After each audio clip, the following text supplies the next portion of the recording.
and welcome to DSR Daily. I'm David Rothkopf, and I'm joined today, as ever, by Riley Fessler. Hey, Riley, how are you? Not too bad. And Minna Stein. How are you today, Minna? I'm well, thanks. How are you? Really? Yeah, I'm okay, although, I look out the window, it's kind of gray. I'm like, it's summer, it's supposed to be sunny. Actually, I prefer it always to be sunny. I don't know how people live in, like, England or Seattle, where it's, like, gray all the time. Would really bum me out. Anyway, I know your stories will cheer me up and send me into the day raring to go. Prove it. They always do. They always do. You two little, agents of cheer. And I've always called us that. Yeah, the messengers of good news. Well, I will deliver us some maybe not so good news this morning. Shockerini. Russian troops push deeper into eastern Ukraine ahead of a high-stakes summit between President Putin and Trump, raising concerns among European leaders that Ukraine may be pressured into conceding territory. President Zelensky and EU allies insist that any peace deal must respect Ukraine's sovereignty and include Ukraine in the negotiations, rejecting proposals that exclude Kyiv or reward Russian aggression. While Trump has signaled openness to territorial compromises and future meetings, the upcoming U.S.-Russia summit in Alaska is expected to be more of a listening exercise than a forum for concrete peace agreements. Yeah, well, that's what they're saying, because they know they're not going to get to a concrete peace agreement because A, Zelensky's not going to be there, and B, Putin doesn't really feel, compelled in any way to negotiate. The deal is the purpose of the meeting actually has to deal with not Ukraine, not Russia, but Trump, who said he's going to solve this thing and feels embarrassed that he has not, and is trying to engage and really believes that he has enough charm that he is going to persuade Vladimir Putin, who views himself as Trump's boss, and Volodymyr Zelensky, who's actually representing a country fighting for its survival. Having said all that, Trump has a view of this conflict that just does not conform to reality, right? He thinks both sides are equally at fault. It's not true. Russia invaded Ukraine.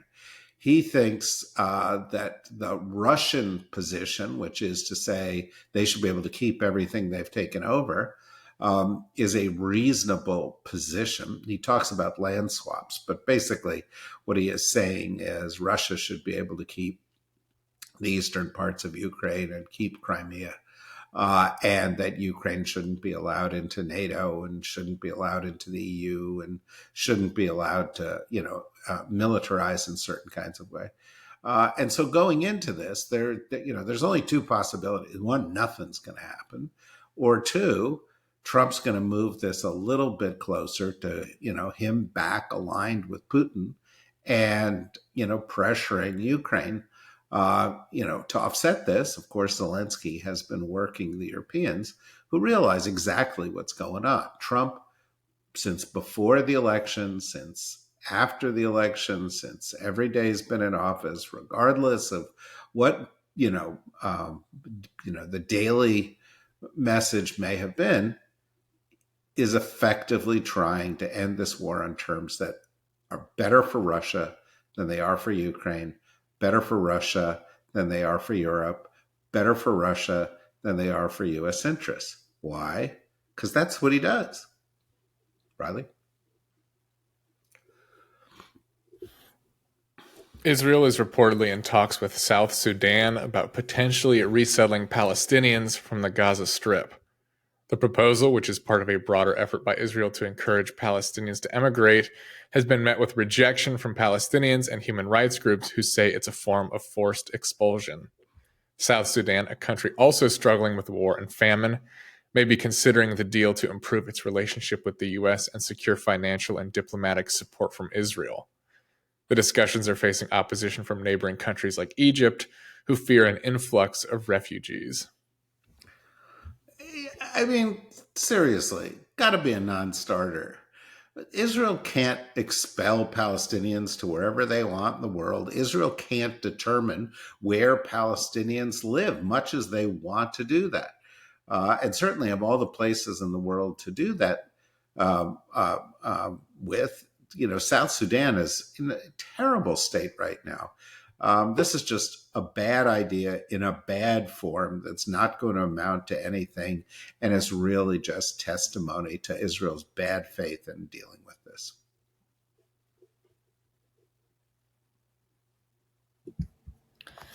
The Trump administration has requested a comprehensive internal review of 8 Smithsonian museums to align them with the president's cultural directives ahead of America's 250th anniversary, aiming to remove, quote, divisive narratives and emphasize, quote, American exceptionalism.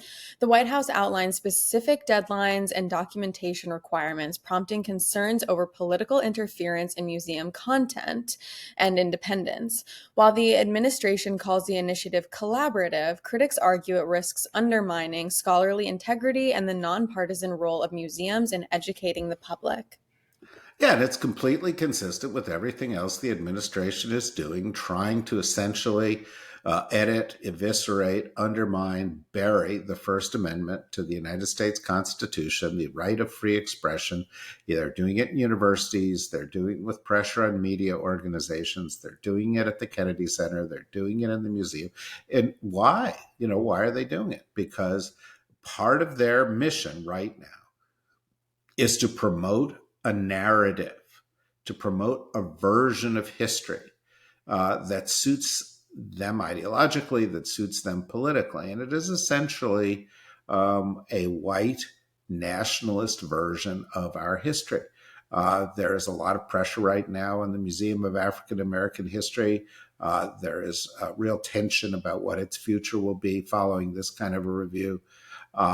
This is a campaign against things that promote women, promote people of color, promote their breakthroughs, promote the truth about how the United States grew. And that truth includes a lot of very ugly facts, whether it's genocide against Native Americans, slavery, long history of racism, systematic oppression of women, etc.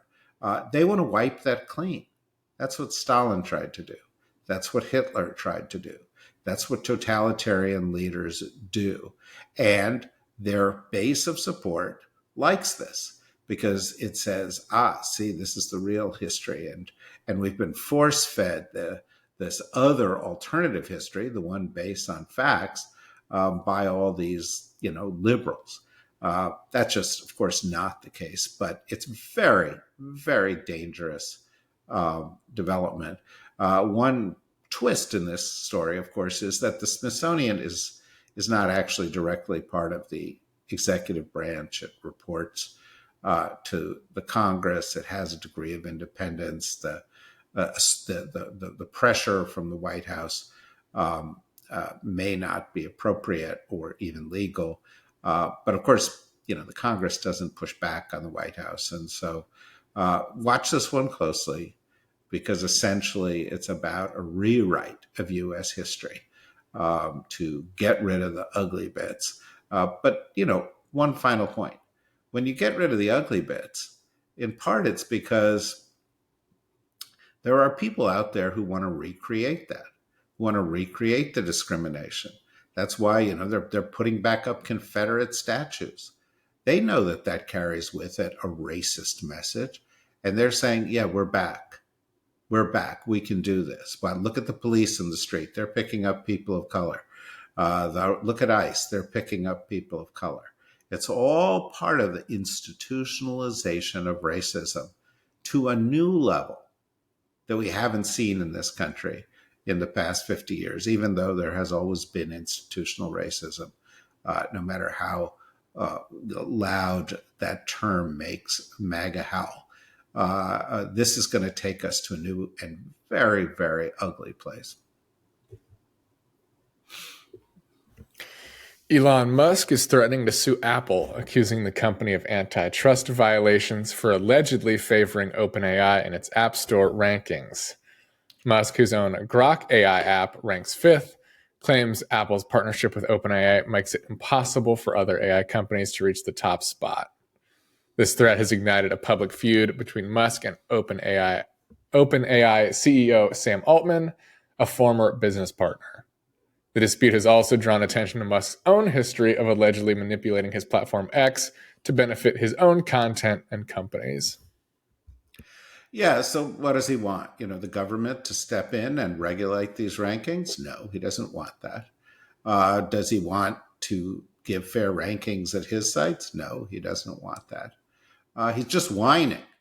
It's just a public tantrum of a spoiled baby who spent 6 months of this year trying to fuck up the United States government, didn't do that very well, and is now going back to the businesses that he's been fucking up.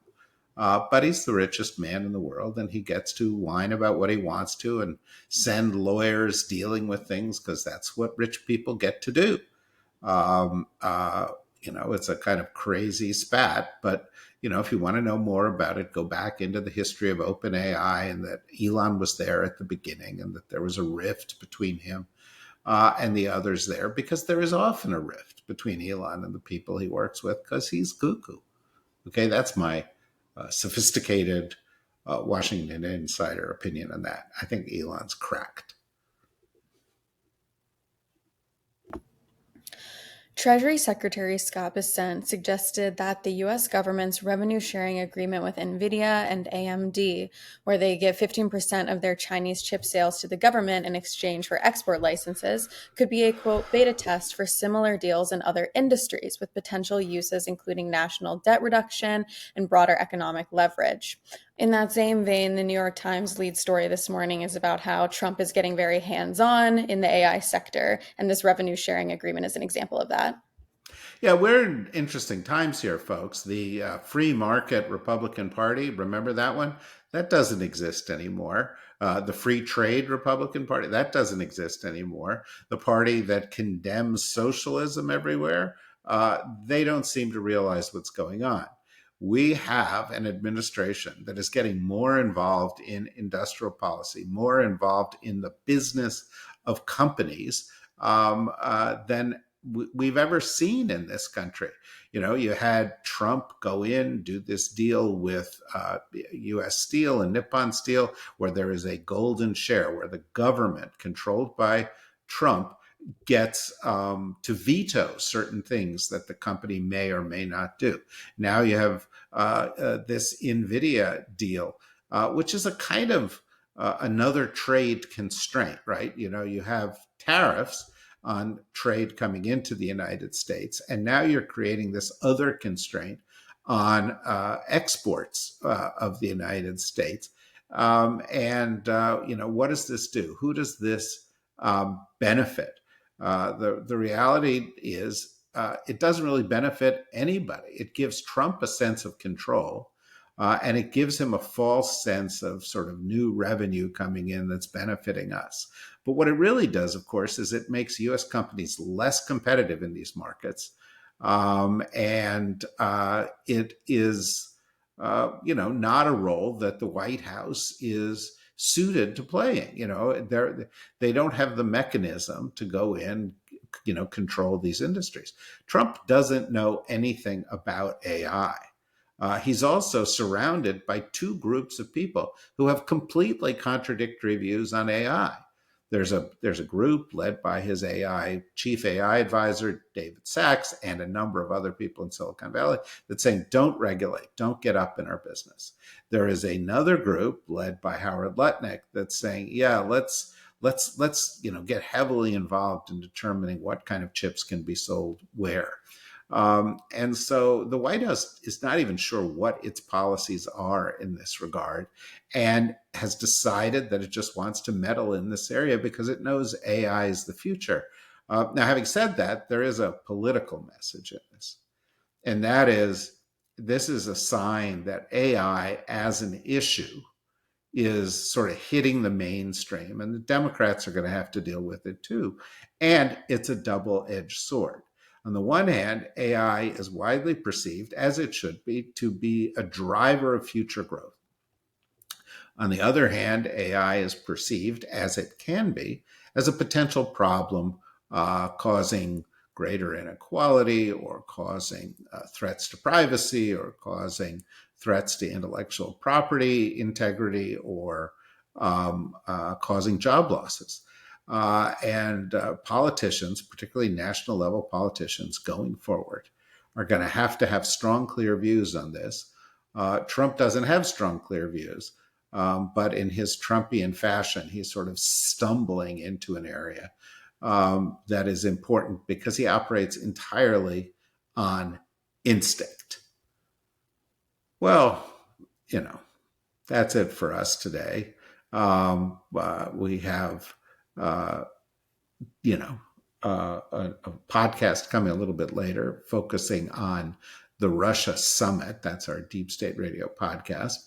We'll have our other usual podcasts coming up as well. So join us for all of them here at the DSR Network. And if you like what we're doing and want to support what we're doing, and you haven't done it yet, go become a member. Go to the dsrnetwork.com, click on membership, sign up. It's not much. And if you're listening to us every day, and we know you are, because after all, you wouldn't be hearing this if you weren't listening to us, come on, give a tiny little media company a break. Give us a little bit of support. Thank you very much. Thank you, Riley. Thank you, Minna. Bye-bye.